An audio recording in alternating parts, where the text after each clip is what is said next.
Salve galera, o tema do vídeo de hoje é semelhanças entre Hugo Chávez e Bolsonaro?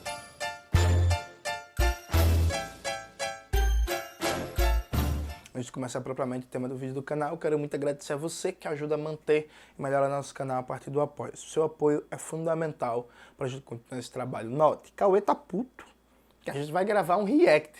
Tá irritado de que ele não queria, não gosto de trabalhar, E a gente vai voltar com o nosso quadro de react e dessa vez a gente vai analisar um vídeo da BBC, que é uma das coisas mais desonestas, mais canalhas, mais mequetrefes que eu já vi na minha vida e que responde essa mania dos liberais, dos centristas, de comparar Hugo Chávez com Bolsonaro. Esse vídeo da BBC está com mais de 100 mil visualizações. Vamos analisar o discurso aqui da BBC Brasil. A jornalista que está apresentando, não a conheço, nada contra pessoalmente, nem nada disso contra ela. Estamos aqui analisando o discurso da BBC, vendo como é que a BBC vai colocar. A gente vai assistindo e eu vou desmontando esse discurso aqui para vocês verem. Por que tanta gente tem dito que o Brasil sob Bolsonaro pode virar uma Venezuela? Eu sou Mariana Sanches, correspondente... Porque tem muita gente desonesta no mundo, né? A gente já começa assim. Vamos lá, Mariana, vamos ver. Washington. E nesse vídeo eu conto o que especialistas com quem eu conversei destacaram como semelhanças entre o rumo dos dois países. A Venezuela tem sido frequentemente usada como uma espécie de espantalho eleitoral no Brasil. Poucos dias antes de vencer as eleições presidenciais de 2018, Bolsonaro tuitou: "Vamos vencer e quebrar a engrenagem que quer nos tornar uma Venezuela." O comentário era uma referência ao PT, que cultivou ao longo de todos esses anos proximidade com o comando de Caracas. A comparação com o PT não é novidade. Além de ambos serem de esquerda, Lula não só fez elogios a Chávez, como já foi aliado dele no período em que os dois eram presidentes. Vê, primeiro que isso já começa o primeiro festival de ignorância. No chamado primeiro ciclo progressista, o chavismo e o lulismo apresentavam claramente projetos políticos diferentes dentro dessa mal chamada onda progressista.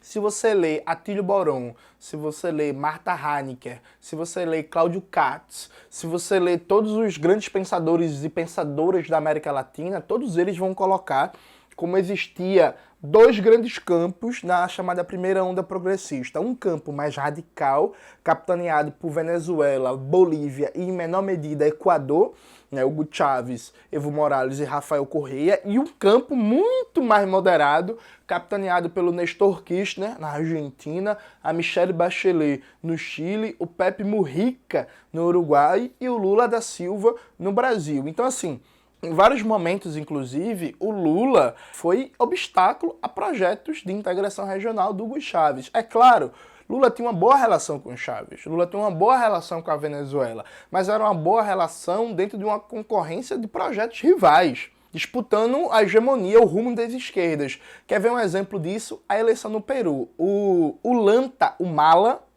ele era um cara muito próximo do Hugo Chávez e estava para concorrer às eleições com a plataforma bolivariana, radical, falando de nacionalizar minérios, falando de fazer uma nova constituinte, falando de controlar os monopólios estrangeiros no Peru e por aí vai. O presidente eleito, que ele foi eleito, se afasta do Hugo Chávez, se aproxima do PT, inclusive com figuras do PT dando assessoria ao Ollanta no processo de disputa eleitoral e acaba seguindo um caminho lulista, que não dá certo, né? Porque, enfim, não é isso. Mas, assim, claramente eram dois caminhos diferentes dentro da primeira fase ou primeira onda progressista. Mas a ignorância é tipo assim, todo mundo de esquerda. Então, Lênin é de esquerda, Stalin é de esquerda, Lula é de esquerda, Chávez é de esquerda, Cauê é de esquerda, Xi Jinping é de esquerda. Logo, é todo mundo igual. Percebe? Então, assim, já começa com um lusco-fusco gigantesco, uma ode à ignorância e por aí vai. Agora, em 2022, Lula passou a tentar se descolar dos rumos que a Venezuela tomou. Defendeu alternância de poder no país e acusou a política de armamento da população de Bolsonaro de ser semelhante à adotada pelo chavismo, que incentivou o porte de armas em milícias pró-governo. Essa questão das armas é cheia de... Vê, aí qualquer pessoa sabe que termos não tem necessariamente o mesmo significado, variando de país para país. Quando a gente fala milícia aqui no Brasil, o que é que a gente pensa? Pô, a gente pensa nas milícias do Rio de Janeiro, nas coisas que a gente vê na televisão, nas reportagens que a gente viu no filme Tropa de Elite 2. O sentido de milícia na Venezuela é bem diferente, não tem nada a ver com crime organizado e está muito ligado à tradição dos caudilhos, da ideia do povo em armas para alguma finalidade política, como a gente via, por exemplo, na virada do século XIX para começo do século XX no Rio Grande do Sul. Aí a jornalista, apresentando o conteúdo da BBC, não explica a diferença. Aí dá a entender que o governo da Venezuela formou milícias igual no Rio de Janeiro e que armou elas, percebe? Cheia de nuances, que até renderiam outro vídeo. Mas existem outros assuntos em que os paralelos entre Bolsonaro e Chaves parecem ainda mais claros, segundo meus entrevistados. Harold Trincunas, da Universidade Stanford. Atenção, eu assisti esse vídeo antes de gravar o react, né? Ela não entrevista ninguém da Venezuela, ninguém da Bolívia, ninguém da Argentina, ninguém do Uruguai, ninguém do Paraguai. E aí, aquele clássico colonialismo cultural. Ela pega dois gringos para falar de um país da América Latina, e aí depois pega uma professora brasileira que se afilia a tradições teórico-políticas anglo-saxões e não escuta ninguém da Venezuela, o que é engraçado, porque tem um momento do vídeo mais para frente, a gente vai até debater isso, que ela fala que o meio acadêmico é um dos últimos bastiões de resistência ao chavismo. Não, peraí, pô, então escuta a galera, pô. Escuta os sociólogos, historiadores, cientistas políticos, antropólogos, geógrafos. Cadê a galera da Venezuela? Não, aí bota um gringo, Harold Trincunas, Universidade de Stanford, para falar de Caracas e do Rio de Janeiro. Se perguntar, pedir pro Harold apontar no mapa onde é que fica o Ceará, fazendo uma homenagem aqui a Cauê, ele provavelmente vai errar, né? Vai apontar pro Piauí, mas vamos nessa. Stanford me disse que Bolsonaro é o líder brasileiro mais próximo ao estilo de Hugo Chávez que o Brasil já teve no período democrático recente. Por quê? Segundo Trincunas, apesar de defenderem ideologias obviamente diferentes, os dois são líderes populistas. Veja, os dois são líderes populistas.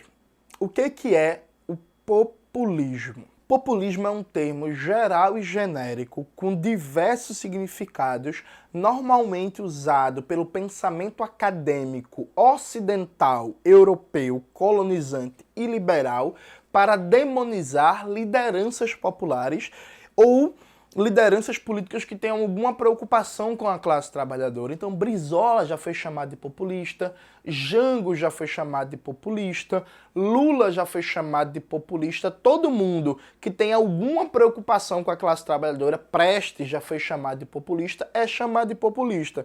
Então quando dizem assim, os dois são líderes populistas, o populismo é a ideia que se você fugir a um estereótipo, um arquétipo do que é o gestor público neoliberal, você é logo chamado de populista. Então, debateu diretamente com o povo, populista. Chamou o povo para as ruas, para mobilização, populista. Busca fazer plebiscitos e referendos para colocar a população no centro das decisões políticas, populista. Fala da importância de defender políticas públicas para a população sem abraçar o dogma neoliberal da responsabilidade fiscal, populista. Então, populismo é um termo que se usa normalmente para atacar aqueles que têm algum nível de preocupação com a classe trabalhadora, ao ponto de eu já vi usarem várias vezes o termo populista contra Brizola, sabe por quê? Porque Brizola defendia que a polícia não podia estar entrando na favela matando de madrugada, com o pé na porta e não sei o quê. Chamavam isso de populista. Então, assim, você quer cumprir a Constituição? Você quer dizer que no Brasil não tem pena de morte, que a polícia não pode matar todo mundo? Claro, você é populista, né? Então é isso que é o populismo, a ideologia reacionária que serve para demonizar todos aqueles que têm algum nível de compromisso com a classe trabalhadora.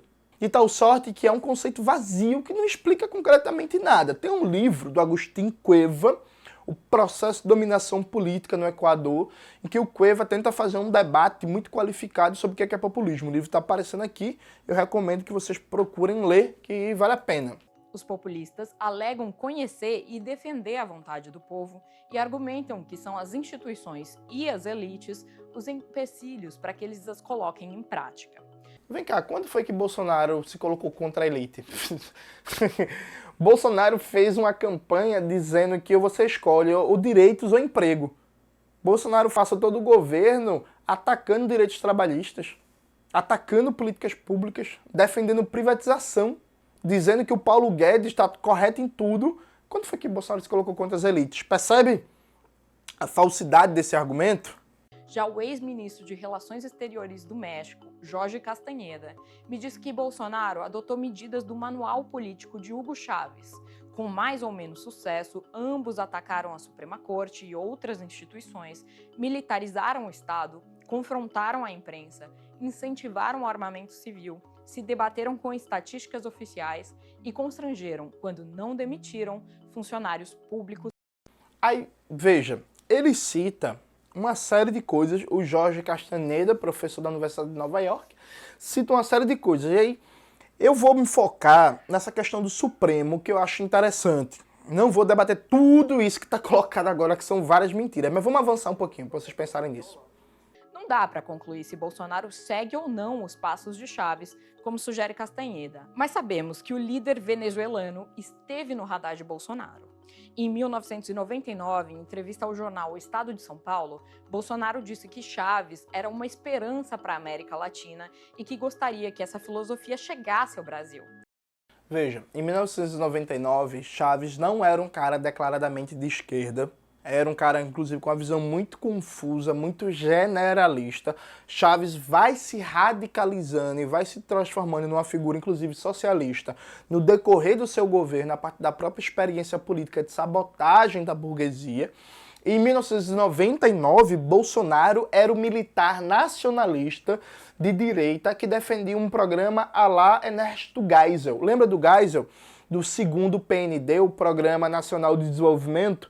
Geisel defendia empresas públicas fortes, um Estado atuante, um Estado regulador na economia a partir de mastodônticas empresas públicas e obras públicas como forma de desenvolver a indústria de bens de capital, a indústria de máquinas que produzem máquinas. O neoliberalismo, tocado inicialmente por Fernando Collor e FHC, vai desmontar vários elementos da política econômica tocada da ditadura empresarial militar, entre elas, por exemplo, vai privatizar a Embraer, vai privatizar a Vale do Rio Doce, e vários militares nacionalistas de direita que defendiam uma política econômica do Ernesto Geisel se colocam contra o FHC.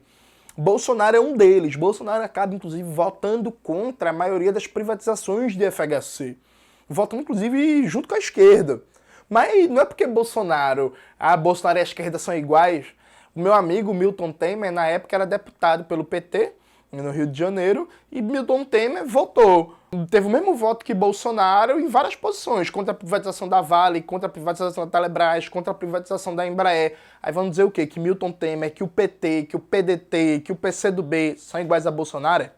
Porque Bolsonaro mudou de posição para ser presidente, porque hoje em dia, dentro de uma lógica política burguesa, não cabe mais um pensamento desenvolvimentista de direita, como o Brasil já teve nos anos 70, 60, 80, 50 e por aí vai.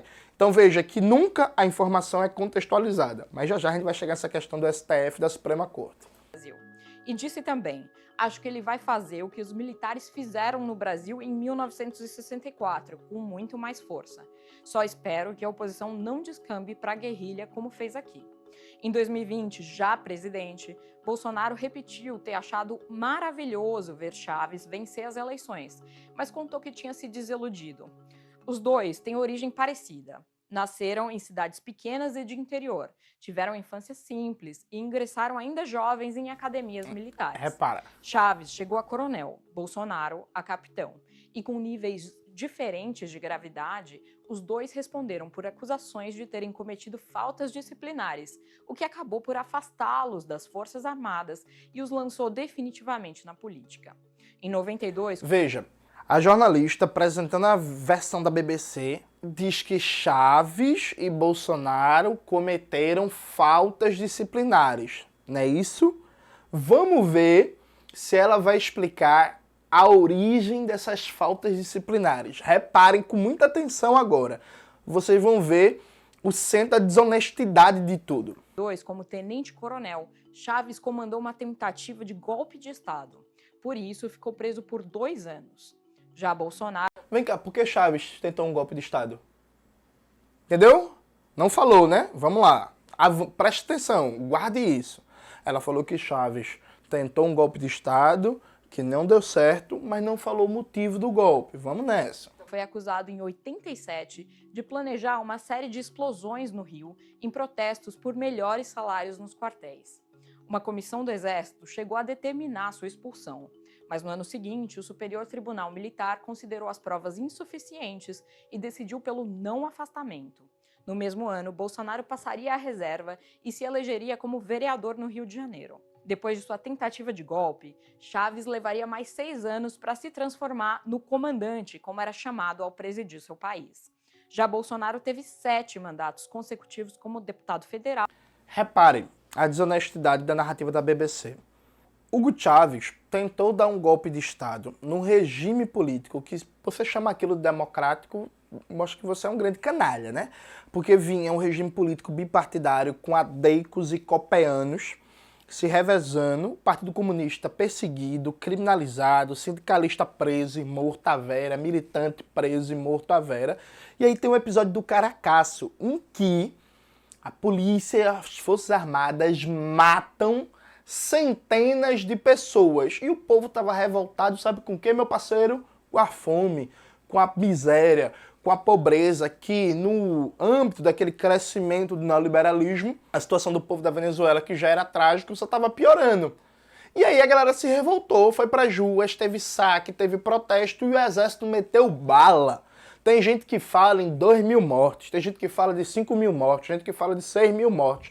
Até hoje, inclusive, há controvérsias sobre o número de pessoas mortas, porque tem uma porrada de desaparecido, tá ligado? Então, assim, o exército matou gente e escondeu corpo. Uma galera foi jogada no rio, outra galera foi incinerada, outra galera foi enterrada em uma escova rasa por aí que ninguém nunca achou, por aí vai. Hugo Chávez vê aquela situação, se revolta com o exército matando o próprio povo que protestava contra a fome, e aí é que ele tenta articular um golpe de Estado, e aí tendo como propostas combate à corrupção, melhorar as condições de vida econômica do povo, emprego, por aí vai. Veja, Hugo Chávez tenta dar um golpe porque o governo manda o exército matar o povo nas ruas. Bolsonaro era da chamada linha dura da ditadura empresarial militar que não queria a volta da democracia burguesa. Então Bolsonaro tenta colocar bomba nas coisas, porque Bolsonaro era da turma que queria que o DOI-CODE continuasse torturando, matando gente, que a ditadura continuasse, e era contra a abertura democrático-burguesa. Chávez tenta um golpe de Estado depois do Caracaço, em que o exército mata no mínimo 2.000 pessoas na rua. Perceba que se a jornalista fala isso vai dar um sentido completamente diferente. Só que tem uma coisa que é a seleção estratégica de informações, que é como a gente chama de desonestidade, mentira e canalice, que é, você vai construindo a narrativa e aí você sai fazendo aproximações formais para sustentar seu ponto e você simplesmente exclui as informações que atrapalham a construção da sua linha de raciocínio para chegar àquela comparação. Então assim, Chaves foi preso por tentar um golpe. Por que o golpe? Não vou falar. Porque se eu falo o porquê da tentativa de golpe, se eu falo do Caracaço, a comparação perde sentido. Percebe? Eu vou chegando no assunto da Suprema Corte Federal até que passasse a ocupar o Palácio do Planalto. O cientista político Fernando Bizarro destacou o que enxerga como outros paralelos. Universidade de Harvard, que como vocês bem sabem, é aquele lugar em que todo mundo tem diploma, mas ninguém fez. Não é Harvard. Harvard é igual aquele inglês espanhol fluente. Todo mundo coloca ali no currículo que tem, mas ninguém fez. Vamos lá. Paralelos entre as estratégias dos 2 chefes de Estado.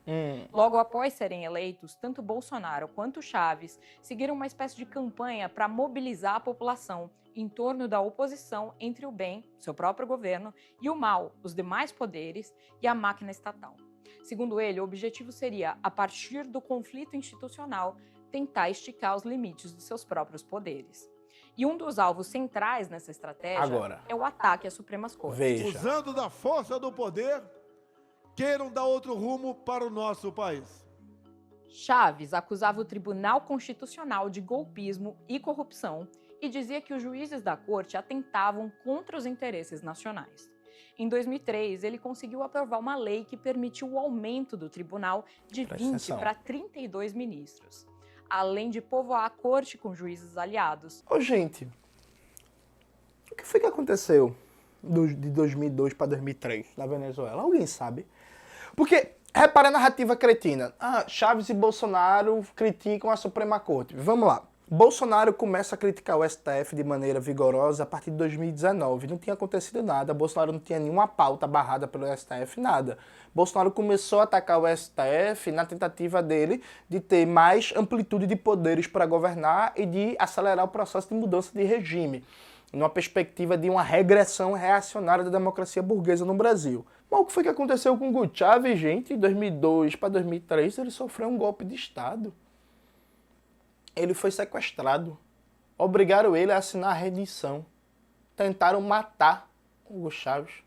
Tem alguns documentários clássicos que ajudam a pensar o tema, que é um documentário que é um dos melhores documentários da história mundial do cinema, que é A Revolução Não Será Televisionada.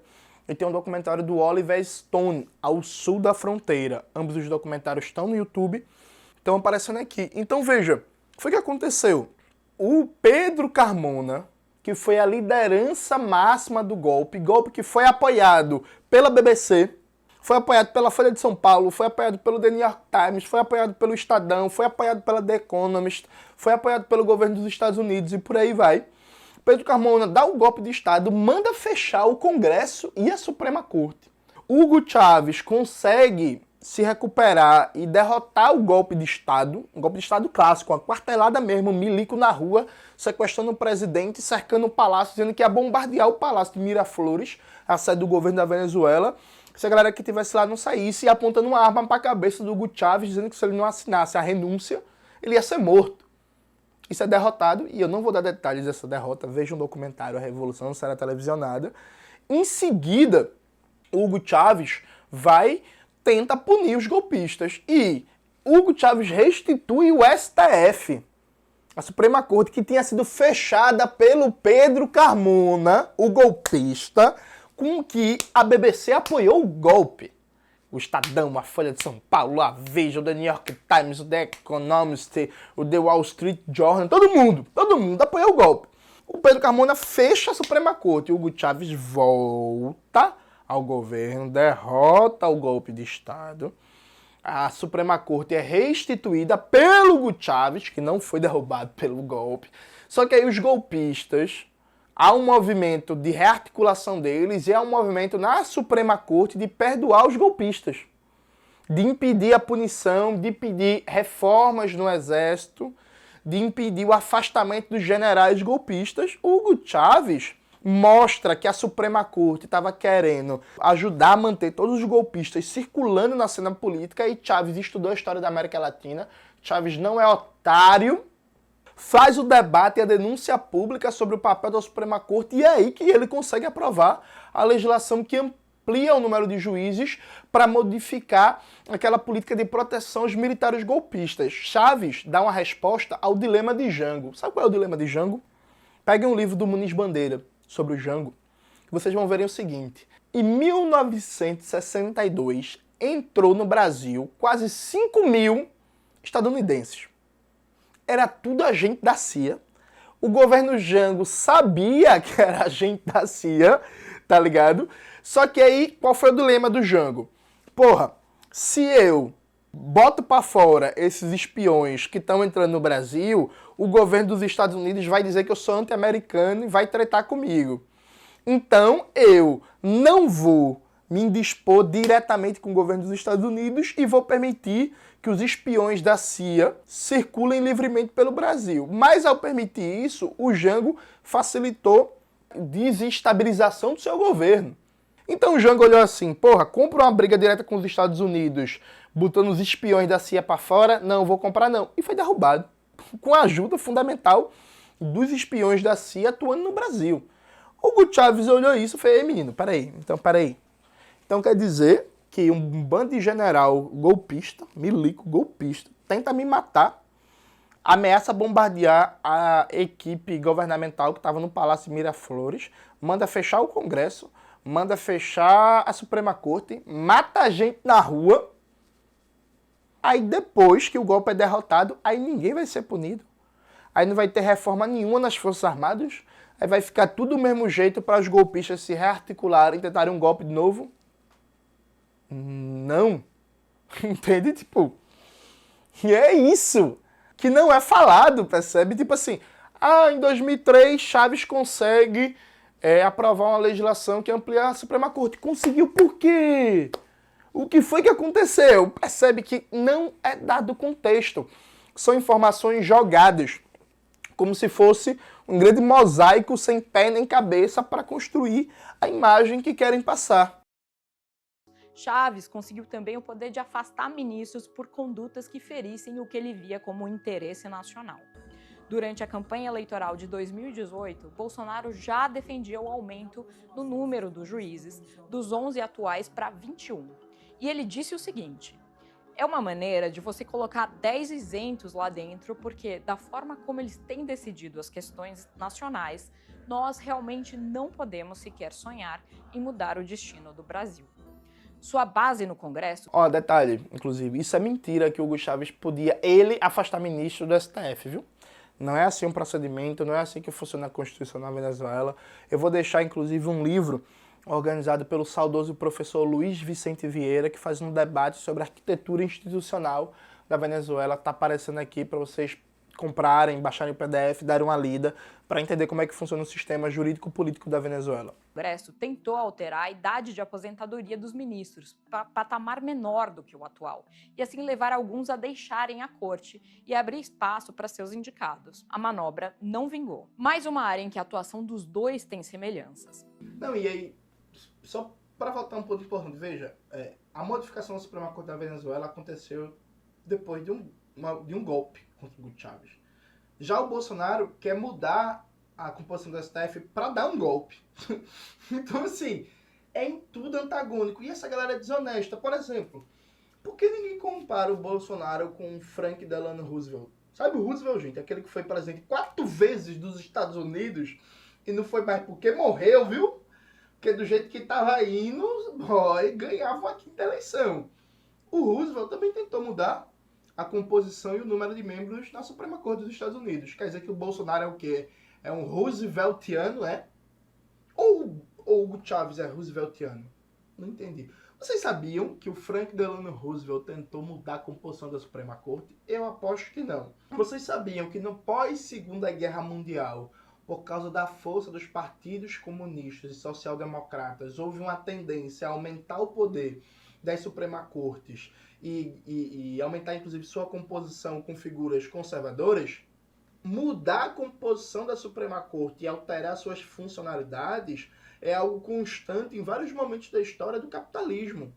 Seja na crise de 29, o que provocou tentativas de mudanças ou mudanças de vários países da Europa Ocidental e dos Estados Unidos, seja no pós-Segunda Guerra Mundial, no período de reconstrução ali da Europa com o Plano Marshall e com a instalação da Guerra Fria. Então, assim, parece que na história da humanidade só 2 homens tiveram a ideia de mudar, por motivos inclusive radicalmente diferentes, a composição da Suprema Corte: Hugo Chávez e Bolsonaro. E aí é outra supressão de informação para tentar justificar a comparação que eles estão fazendo. É outra desonestidade, né? O presidente brasileiro ignorou a lista tríplice do Ministério Público Federal, na qual os procuradores indicam 3 lideranças da carreira aptas a assumir o cargo de procurador-geral, e nomeou para o posto um aliado, Augusto Aras. Embora seja uma prerrogativa do presidente, isso foi recebido como um ataque à autonomia do órgão. O posto de procurador-geral é chave, porque é dessa autoridade que podem partir denúncias criminais contra o próprio presidente. Em 2000, Chaves botou seu então vice-presidente, Isaías Rodrigues, no posto equivalente ao de procurador-geral, desalojando da cadeira um servidor que tinha questionado a legalidade de algumas ações de seu governo. Segundo a oposição ao regime chavista, a nova procuradoria sob Chaves passou a considerar críticas ao governo como atentados aos interesses nacionais. Em outro caso, com um paralelo na Venezuela. Repare, quais eram as medidas do governo que o antigo procurador foi contra? Ninguém sabe, ela não fala. Segunda coisa, quais foram as críticas ao governo Chaves que foram passíveis de punição? Quais são os casos? Ninguém sabe. E veja a sacanagem. Primeira coisa, gente, esse negócio de lista tríplice, de respeitar o primeiro da lista tríplice, isso é invenção do PT, viu? Isso é invenção de Lula. O FHC cagou e andou para esse negócio de lista tríplice. Ele colocou lá o Geraldo Brindeiro, que o PT inclusive chamava do engavetador geral da República, que não foi o primeiro da lista. Quem no Brasil, na história republicana brasileira de 89 para cá, respeitou o tal de lista tríplice, foi só Lula e Dilma. Bota fé? Então assim, vamos lá. Vocês sabem quem foi que o John Kennedy, presidente dos Estados Unidos, escolheu para procurador-geral? O irmão dele. Bob Kennedy. Então assim, Bolsonaro é o quê? É um seguidor do pensamento da família Kennedy. Tá ligado? E aí, inclusive a tradição nos Estados Unidos é o procurador-geral ser alinhado ao presidente. E aí esses caras são muito malandros e sacanas, porra. Porque, veja, a tradição nos Estados Unidos é o procurador-geral ser alinhado ao presidente. Indicar alguém que é aliado. Foda-se. E pronto. Por que não comparam o Bolsonaro com os Estados Unidos, que quer um procurador alinhado a ele? Fora isso, veja, a ANP, a Associação Nacional dos Procuradores, é uma entidade corporativa, uma entidade de classe. É como se fosse o sindicato dos procuradores. O presidente é obrigado a respeitar a lista da ANP? Não. Foda-se. Atenção, Lula, se você ganhar a eleição... Aliás, estou gravando esse vídeo agora, antes da votação do segundo turno, mas quando sair já vai ter rolado a votação. Lula, você foi eleito presidente e for tomar posse, não siga a lista da ANP. Mande esses caras pastar. Porque foi nesse negócio de seguir a lista da ANP que veio o Lava Jato. E veio aquele sociopata lá que queria atirar no Gilmar Mendes. Como é o nome daquele bicho, pô? Do cabelo branco, Cauê. O cara que foi bêbado pro negócio, que queria dar um tiro no Gilmar Mendes, porra. Parece de Moreira, só que bêbado. Eu esqueci, vai aparecer a foto dele aqui. Vai aparecer a foto dele. Janot, porra. Janot. Esses psicopatas aí. Então assim, tem que... porque veja só, se for assim... não, é para escolher o procurador tem que respeitar a lista da ANP, que é o sindicato da categoria, após para escolher o responsável pelo MEC, então, vai ter que ouvir o Andes, né? O Sindicato Nacional dos Docentes. É isso? Para escolher o ministro da Saúde, vai ter que ouvir os sindicatos dos trabalhadores da enfermagem, médico é melhor não. Da galera da radiologia, da fisioterapia, da terapia ocupacional, da educação física. Você vai fazer isso? Então, assim, o negócio da ANP, agora veja. É isso de novo, meu irmão. FHC não seguiu a lista tríplice da ANP. Aí Bolsonaro é o quê? Um FHCista, né? Tá ligado como isso é tão desonesto, como isso é tosco? Venezuela, Bolsonaro mudou a nomeação de reitor de universidades federais. Pelo menos desde os anos 1990, o reitor costuma ser eleito pelos professores, funcionários e alunos. Mas Bolsonaro tem optado por exercer o direito de escolher seus nomes preferidos, eventualmente até mesmo fora da lista tríplice elaborada pelas comunidades universitárias. O então ministro da Educação, Milton Ribeiro, chegou a dizer que reitor não pode ser esquerdista nem lulista. Há 3 anos, o sucessor de Chaves, Nicolás Maduro, obteve uma vitória no Tribunal Supremo do país para alterar as regras de votação de reitores de universidades. Veja, eu não vou nem debater isso aqui. Eu quero saber o seguinte, Maduro não é Chaves. O sucessor de Chaves. Parece que Chaves está vivo dando conselho para Maduro. Chaves morreu, porra. Então assim, o que Chaves tem a ver com isso? Tá ligado? Não, Bolsonaro fez isso e Maduro, que é o sucessor de Chaves, se Chaves estivesse vivo, tendo influência no governo, e repito, não quero nem debater essa medida em profundidade, porque não daria tempo. Eu ainda ficava calado, ainda dava para aceitar a extensão lógica do argumento, mas Chaves morreu. Morreu em 2014, inclusive, se não me falha a memória. Então assim, tá ligado? Veja, até agora não tem uma comparação que se sustente. Vamos lá. e retirar o peso dos professores na escolha desses reitores. O ambiente acadêmico venezuelano é considerado pelo governo como um dos últimos bastiões de oposição à chamada Revolução Bolivariana. Segundo os especialistas com quem eu conversei, a chegada de Chávez e Bolsonaro... E vem cá, então por que tu não conversou com nenhum acadêmico venezuelano?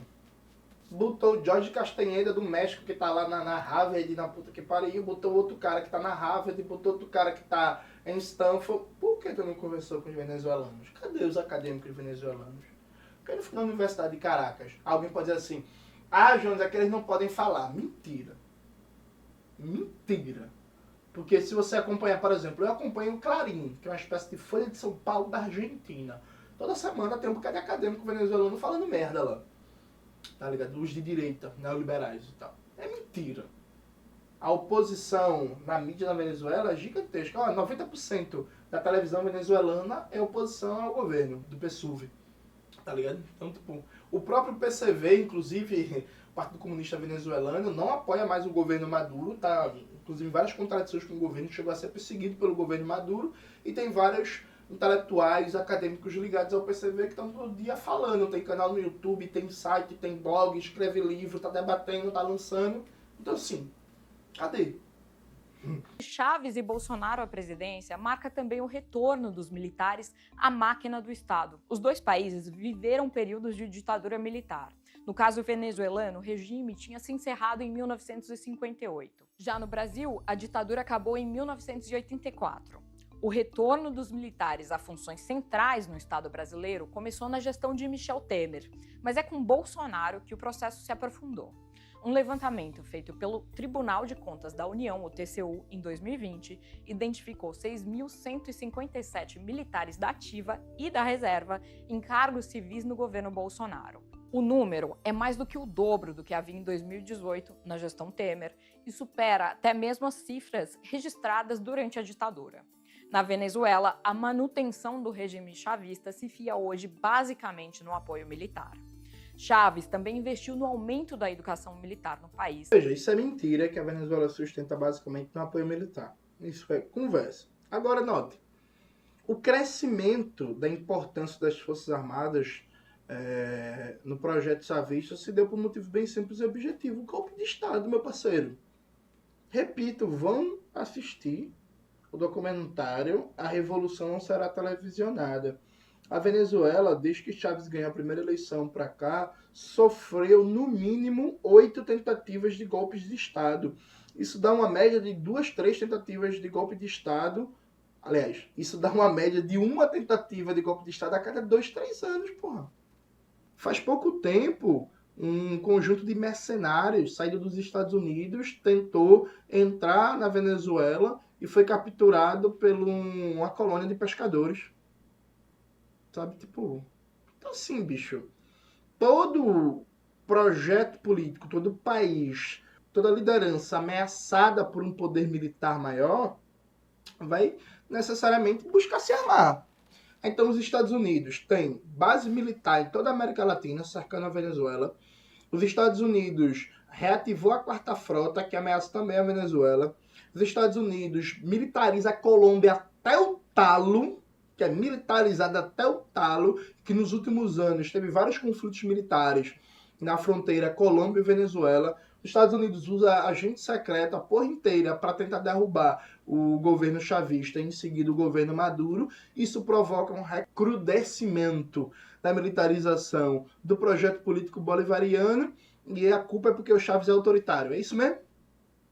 Tipo, qual foi assim? Sabe?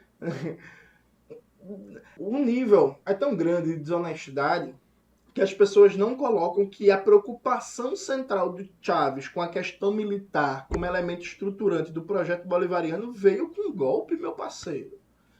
Veio com golpe. Relembrando, os caras deram um golpe de Estado, sequestraram o presidente e botaram uma arma na cabeça dele, mandando ele assinar a renúncia.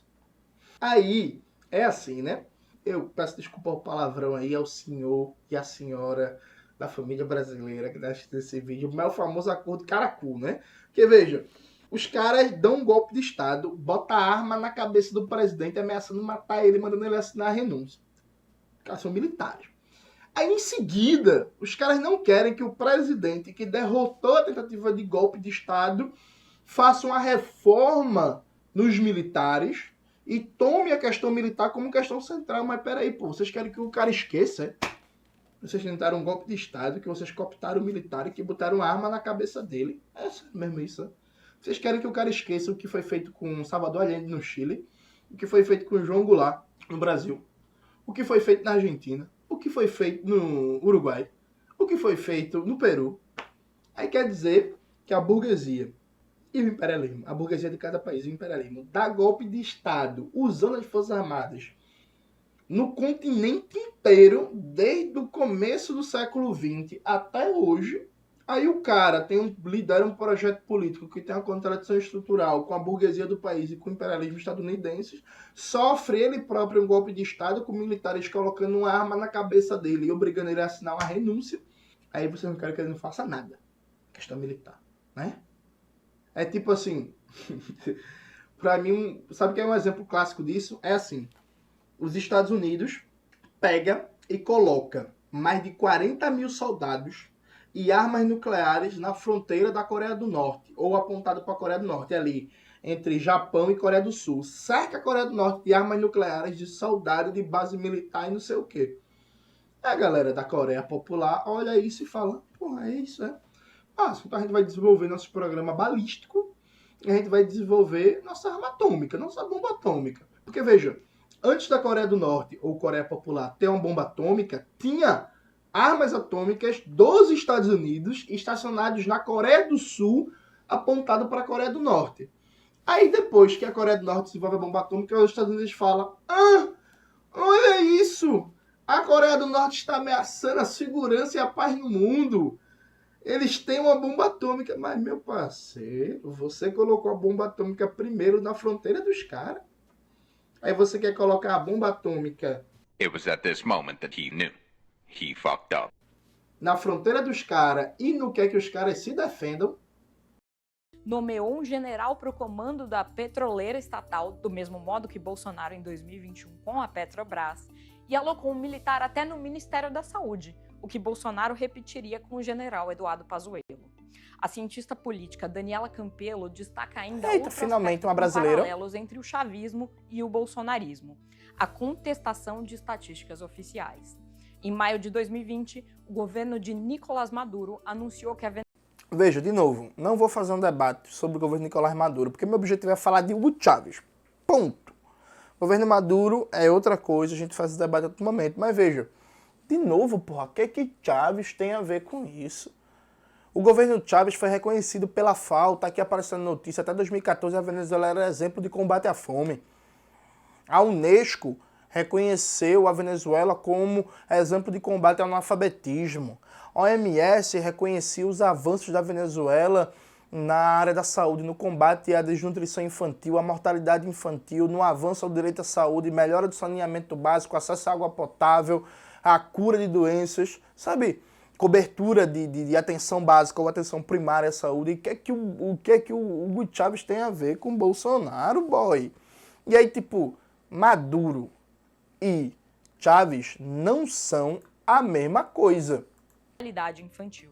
Chávez chegou a expulsar do país integrantes de organismos internacionais que denunciavam os problemas nos dados. Já o Brasil... Quais integrantes? Por exemplo, Chávez expulsou do Brasil a USAID. Se vocês pesquisarem, vocês vão ver no Google que a USAID é um braço da CIA. Isso é público, é notório, todo mundo sabe. Tá ligado? Na dúvida, inclusive, abra os livros do Muniz Bandeira, a propósito. Mas assim, é público que a USAID é um braço da CIA. Então a USAID foi expulsa da Venezuela. Graças a Deus. Se eu fosse presidente do Brasil, eu também expulsava a USAID do Brasil. Inclusive, votem em mim, que vamos expulsar a CIA do Brasil. Foi duramente criticado quando tentou alterar o cálculo de vítimas da Covid. Em junho de 2020, o governo deixou de divulgar os dados completos de mortalidade e o histórico de vítimas. Não, e é engraçado porque, veja, na Inglaterra também, no Reino Unido, com aquele Boris Johnson. Aí Bolsonaro é o que parece o Reino Unido parece o Brasil, é? Sabe? e manteve acessíveis apenas os dados registrados nas 24 horas anteriores, o que reduzia o número e impedia comparações. Diante do apagão de dados, o site da Universidade Johns Hopkins chegou a tirar o Brasil de sua contagem. Diante da pressão, o governo recuou. Não foi a primeira vez que a gestão Bolsonaro se debateu com dados oficiais. Em 2019, houve a demissão do então diretor do Instituto Nacional de Pesquisas Espaciais, o INPE, Ricardo Galvão. Embora tivesse um mandato, Galvão foi dispensado depois de divulgar dados sobre o desmatamento na Amazônia que desagradaram o presidente. Chaves e Bolsonaro também apostaram no contato direto com o eleitor. No Brasil, toda quinta-feira à noite, o presidente faz lives nas redes sociais. Já Chaves costumava comandar um programa televisivo dominical, batizado de Alô Presidente, cujo nome Bolsonaro chegou a copiar e depois desistiu em uma peça de propaganda em 2020. O ex-ministro mexicano... Aí vê a sacanagem dos caras. Aí, Chaves e Bolsonaro apostam no contato direto com o povo. Primeiro, vocês odeiam o povo, né? Não pode debater diretamente com o povo e tal. Mas veja a diferença. Chaves fazia um programa em que Chaves falava de livro, debatia as políticas públicas, debatia o que estava acontecendo com o seu governo, prestava contas. Bolsonaro faz uma live Al-Qaeda, porra, mentindo. Falando que não pode tomar vacina, falando que uma vacina vira jacaré, falando que a vacina dá HIV, falando em kit gay, falando em banheiro unissex. Meu irmão, está no YouTube, podem procurar. Nesse programa do Chaves, tem episódio do programa do Chaves que é Chaves debatendo a obra de Mesáros com o povo. Tem programa do Chaves que é Chaves recomendando Jorge Amado pro povo ler. Tem vários programas do Chaves falando a importância das culturas alimentares tradicionais da Venezuela, dizendo que o povo tinha que comer milho, que era importante comer milho, comer as comidas tradicionais da Venezuela e não ficar só comendo fast foods. Tem programa do Chaves falando da obra de Rousseau, pô. Tá ligado? Inclusive, Chaves era um grande intelectual, viu, gente?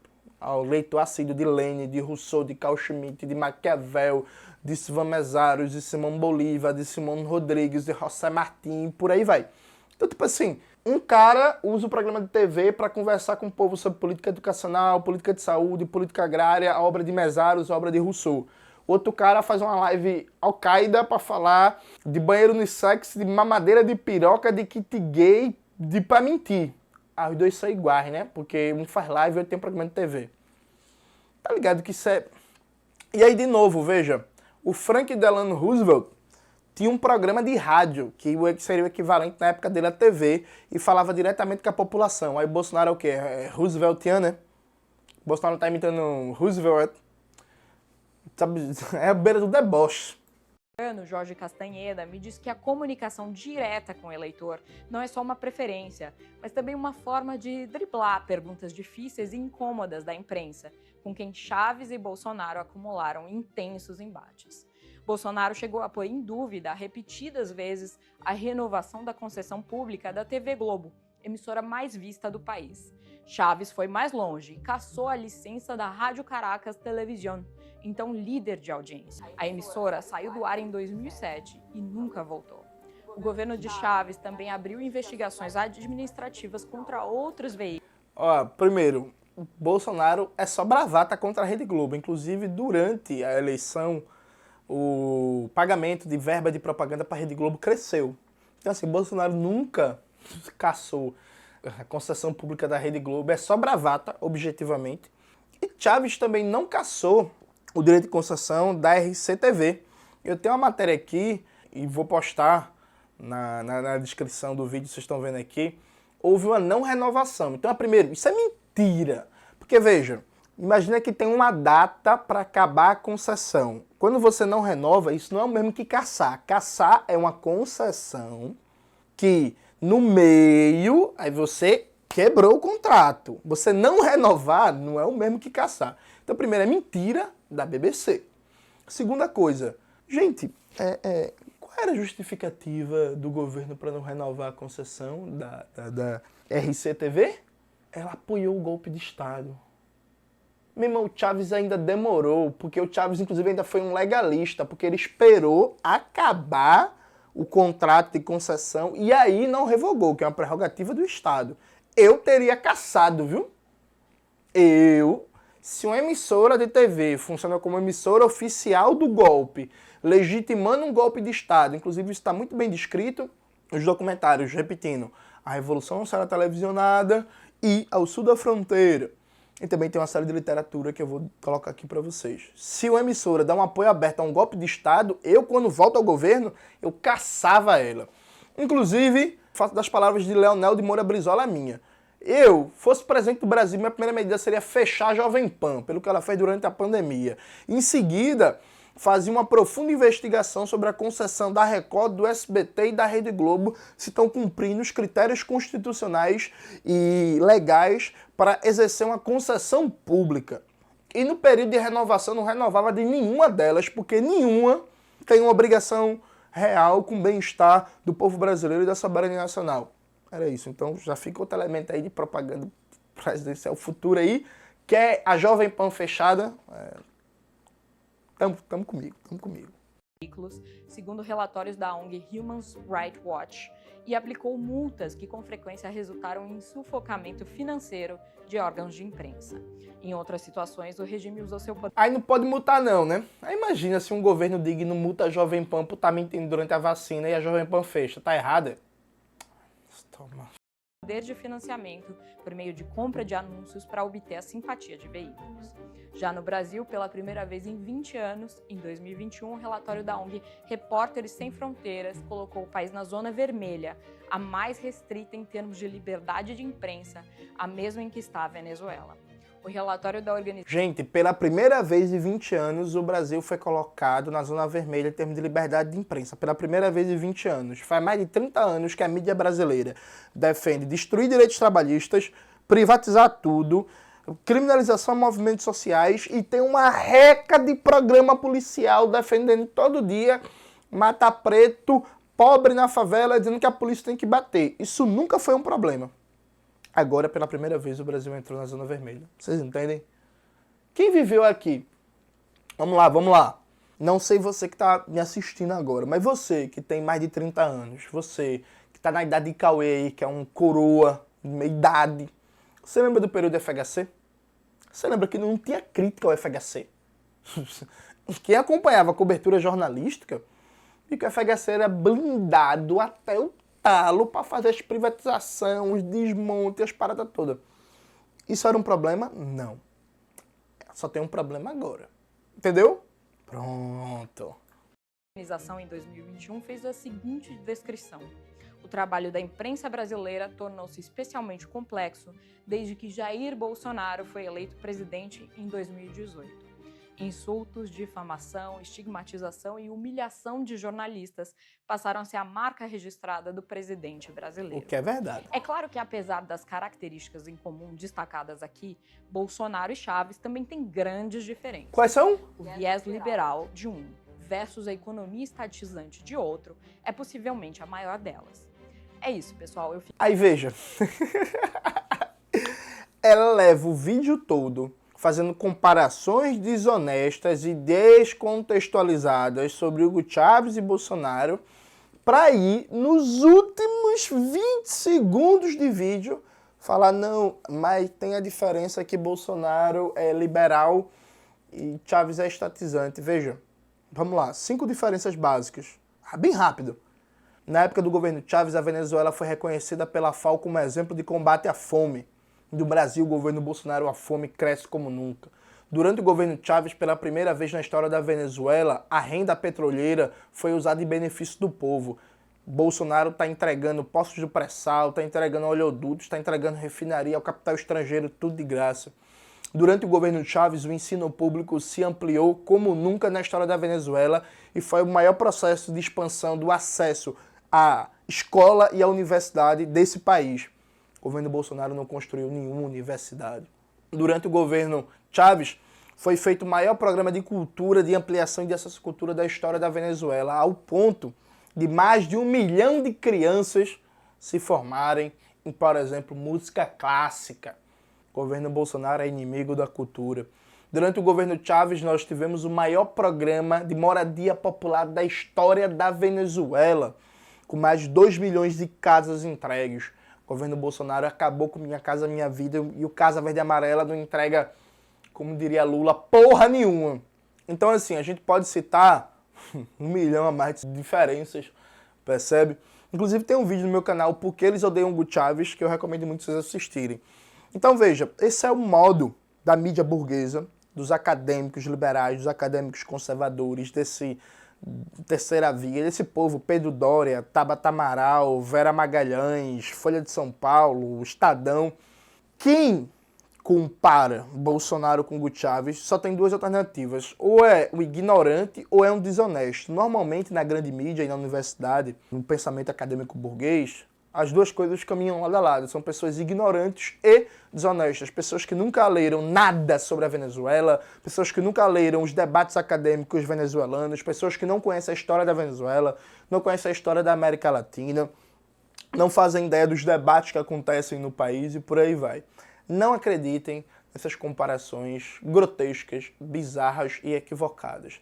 Isso se baseia na chamada teoria das ferraduras. E como diria o grande João Carvalho, quem usa ferradura é jumento. É isso, galera. Espero que vocês tenham gostado do vídeo do canal. Não se esqueça de se inscrever no canal, ativar o sininho, curtir esse vídeo, compartilhar e tudo isso que vocês já sabem. Um beijo e até a próxima.